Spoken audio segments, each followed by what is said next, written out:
sudah resmi bercerai. Namun sepertinya kisah Natalie Holzer dengan Sule tak berhenti begitu saja.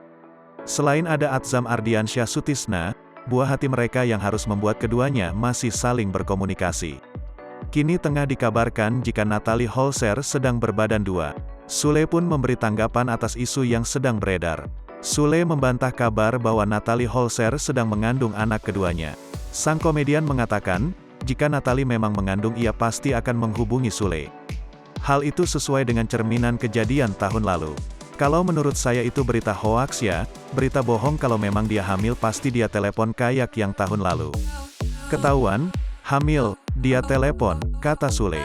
Sule tahu betul bagaimana perjalanan rumah tangganya setelah Atzam lahir. Oleh karena itu, ia yakin Natalie Holzer tidak sedang hamil saat ini.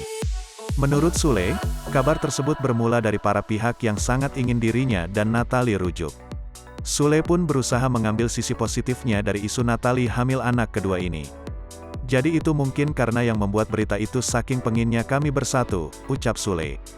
Kita ambil positifnya, itu kan doa. Kita enggak tahu ke depannya seperti apa ya kan, imbuhnya.